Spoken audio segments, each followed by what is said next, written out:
Selamat malam, salam sejahtera. Terima kasih kerana bersama dengan saya di Nazilin Unity Channel. Beberapa hari selepas Syed Saddiq Syed Abdul Rahman menarik sokongan daripada kerajaan perpaduan pimpinan Anwar Ibrahim, akhirnya mereka terima bahana, mereka terima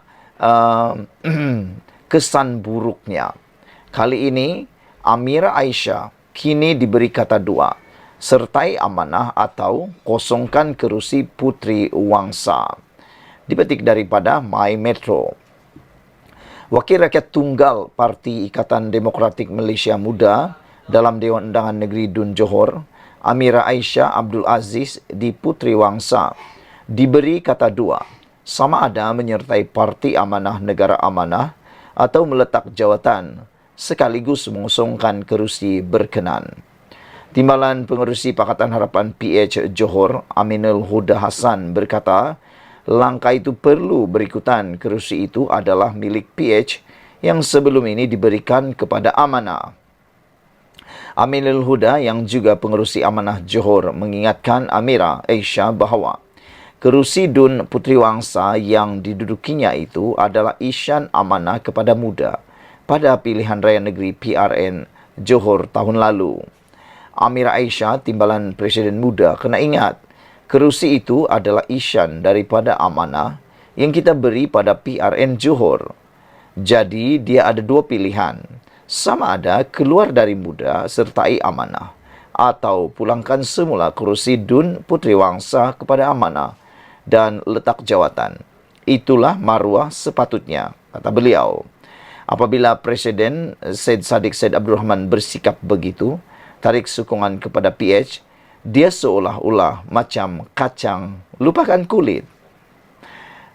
Patutnya, dia iaitu Syed Saddiq Syed Abdul Rahman dan Amira Aisyah boleh berfikir, ini kerusi yang kita bagi berdasarkan persefahaman electoral pact, beri laluan kepada muda. Namun dia buat tindakan sedemikian rupa, sepatutnya dia ada maruah, katanya ketika dihubungi. Isnin lalu, muda dilaporkan tidak lagi berada dalam blok pembangkang, iaitu blok pengimbang PH di Johor, selepas memutuskan kerjasama dan keluar daripada gabungan politik itu.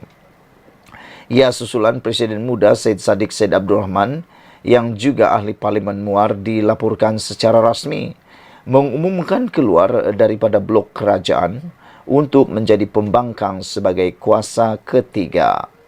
Syed Saddiq berkata, ia sebagai protes terhadap keputusan pembebasan Timbalan Perdana Menteri Datuk Seri Dr. Ahmad Zahid Hamidi yang dilepaskan daripada 47 pertuduhan rasuah, pecah amanah dan pengubahan wang haram sebagai permulaan menormalisasikan rasuah.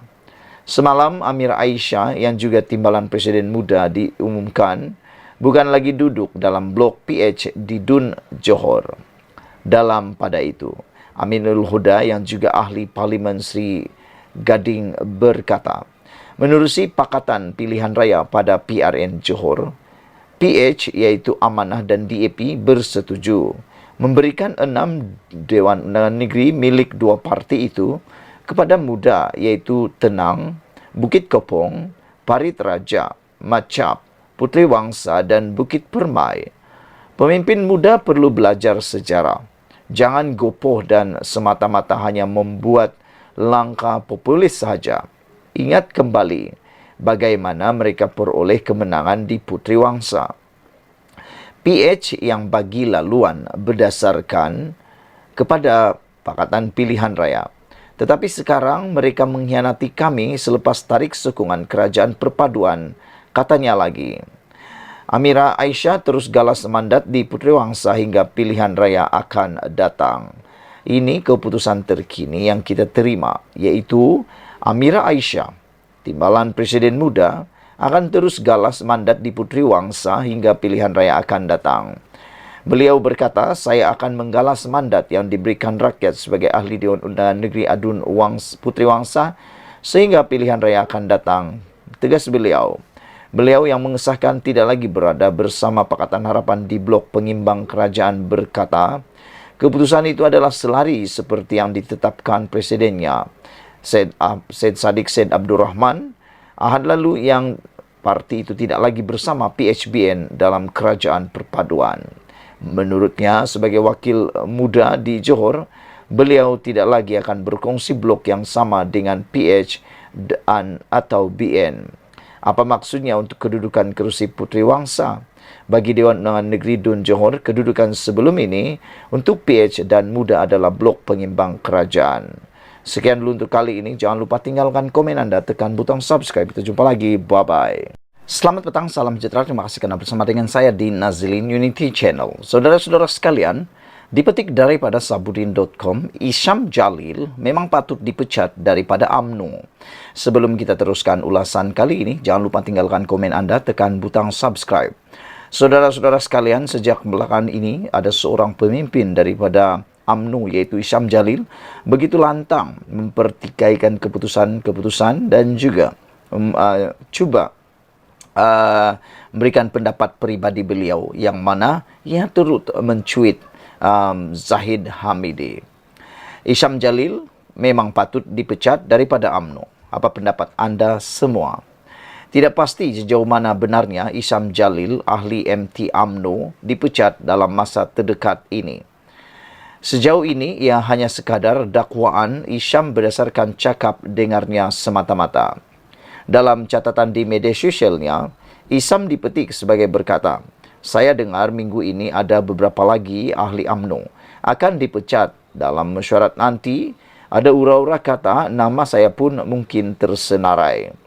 Berdasarkan catatannya itu, segala kemungkinan beliau dipecat daripada UMNO itu tidak lebih hanyalah suatu andaian semata-mata sahaja. Begitupun sebagai ahli MT UMNO, tindakan beliau menyanggah keputusan parti berkenan hubungan dengan PH dan yang ada DAP di dalamnya adalah suatu keterlanjuran yang serius. Isyam sepatutnya membangkitkan perkara itu dalam mesyuarat MT UMNO. Dalam hal ini, tidak diketahui sama ada beliau pernah membangkitkannya ataupun tidak dalam mesyuarat MT UMNO.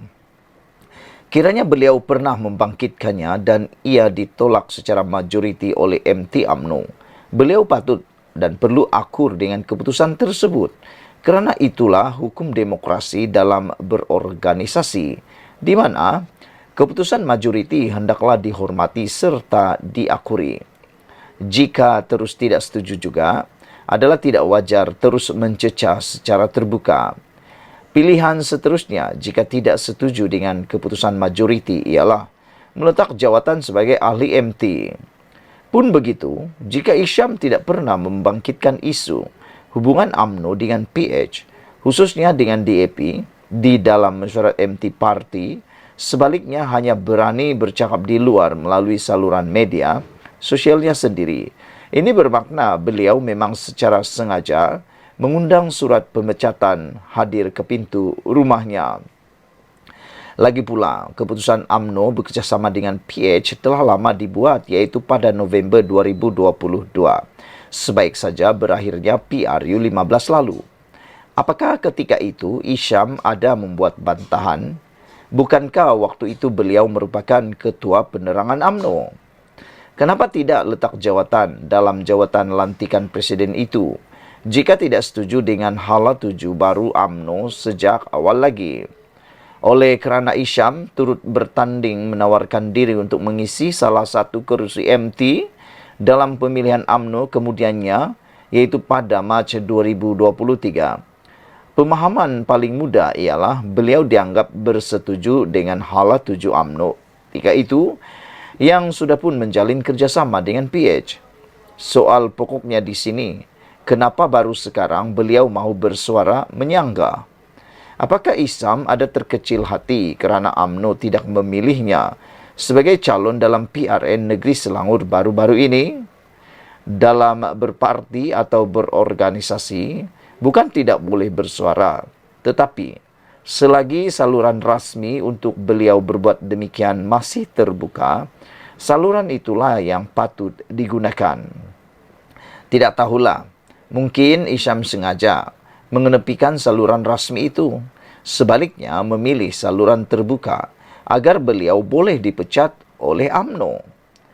Tak mustahil juga tindakannya mendedahkan berkenan cakap dengar pemecatannya itu dengan tujuan agar beliau boleh dipecat oleh UMNO.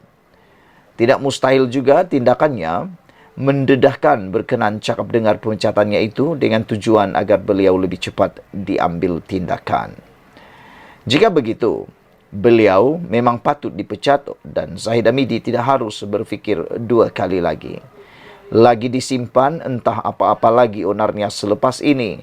Sedangkan UMNO perlu bersatu hati untuk berdepan musuh politik utamanya, yaitu bersatu dan PAS dalam banyak lagi cabaran perjuangan yang lebih getir di masa depan. Ditulis oleh sabudinhusin.com. Sekian dulu untuk kali ini. Jangan lupa tinggalkan komen Anda, tekan butang subscribe. Kita jumpa lagi. Bye-bye. Selamat petang, salam sejahtera. Terima kasih kerana bersama dengan saya di Nazilin Unity Channel. Akhirnya, perkara ataupun berita yang kita tunggu-tunggu berkaitan dengan Sanusi Maknur, iaitu Menteri Besar Kedah pada waktu ini, diumumkan oleh SPRM. Sebelum kita teruskan ulasan kali ini, jangan lupa tinggalkan komen Anda, tekan butang subscribe. Saudara-saudara sekalian, perkara yang kita tunggu-tunggu akhirnya kunjung tiba juga, yaitu menurut Azam Baki, Ketua Pengarah SPRM, mengatakan bahwa SPRM akan memanggil Sanusi selewat-lewatnya minggu depan.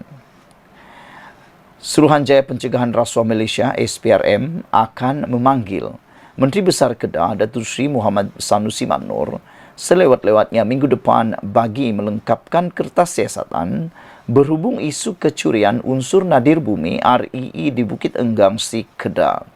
Saudara, selepas pilihan raya 6 buah negeri baru-baru ini, ramai netizen mula mempersoalkan kes tersebut. Ada yang kata konon ia telah terhenti.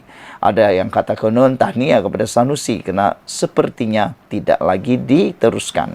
Namun demikian, semua telahan itu, semua kata-kata itu kini menjadi bohong. Kerana akhirnya apa yang diberitakan hari ini ialah SPRM sah akan memanggil Sanusi selewat-lewatnya minggu depan bagi mendapatkan kelengkapan atau melengkapkan kertas siasatan berhubung isu kecurian unsur nadir bumi REE di Bukit Enggang Si Kedah. Ini makna kata memang SPRM akan menyiasat walaupun pilihan raya telah selesai, seperti mana yang telah dikatakan oleh Saifuddin Nasution Ismail apabila beliau kata walaupun PRK atau PRN telah selesai, kes ini tidak akan dibiarkan tertutup, kata beliau lagi. Inilah yang kita mau. Dan dimulakan siasat sampai habis, supaya tiada yang teraniaya. Ketua Pesuruhjaya SPRM Tan Sri Azam Baki berkata, siasatan tersebut sudah berada di peringkat akhir, namun perlu melihat kepada beberapa perkara dalam konteks undang-undang, sistem dan prosedur, kata beliau. Walaupun kami SPRM menyiasat mengenai rasuah dan salah guna kuasa, kami juga melihat kepada beberapa perkara dalam isu REE ini, kata beliau. Dengan sistem dan prosedur, tugas kami adalah untuk menasihati kerajaan negeri tentang bagaimana hendak memperbetulkan keadaan. SPRM sedang menyiasat kes ini sebab itulah jadi lambat dan orang ramai bercakap tentang bila nak ambil tindakan, katanya kepada media ketika program Executive Talk bersama pengarang media cetak bahasa Melayu dan bahasa Inggeris di sini pada Isnin. Sinar Harian pada 9 Ogos melaporkan SPRM memperoleh keterangan baru namun masih menangguhkan tindakan memanggil Muhammad Sanusi kerana ingin meneliti maklumat dan petunjuk baru yang diterima. Azam Baki berkata pihaknya akan menyiasat maklumat terbaru tersebut bagi menyokong siasatan sedia ada sebelum tindakan selanjutnya dijalankan. Bagaimanapun, Azam Baki menerangkan perkara yang dilihat adalah mengenai kuasa untuk meluluskan pelumbungan haram itu kerana dakwanya ia bukan keputusan daripada kerajaan negeri, sebaliknya kerajaan persekutuan. Tambah beliau, pihaknya akan membuat mengenai pengurusan polisi dan cara mencadangkan projek itu kepada kerajaan persekutuan. Ujarnya, SPRM juga bakal menyemak segala tindakan yang dibuat pihak berkuasa sebelum ini terhadap isu berkenaan selain berlaku adil terhadap ahli Dewan Undangan Negeri Adun Jenari itu. Apabila melibatkan pendakwaan dan juga sistem atau prosedur, kebiasaannya kami akan ditanya di mahkamah. SPRM bertanggungjawab menyiasat kenapa warga China boleh masuk dan dari mana mereka datang. Semuanya kami perlu tahu. Adakah mereka datang untuk menurut ke kawasan atau mahu melakukan perlombongan haram? Soalnya. Azam Bagi berkata perkara tersebut perlu disahkan sama ada Muhammad Sanusi benar-benar mengetahui keadaan yang berlaku atau sebaliknya. Hal ini kerana terdapat video dan gambar menunjukkan dia iaitu Muhammad Sanusi pergi ke kawasan kejadian. Seolah-olah dia baru tahu ada orang sedang mencuri REE, ujar beliau lagi. Sekian dulu untuk kali ini. Jangan lupa tinggalkan komen anda. Sila tekan butang subscribe. Kita jumpa lagi. Bye-bye.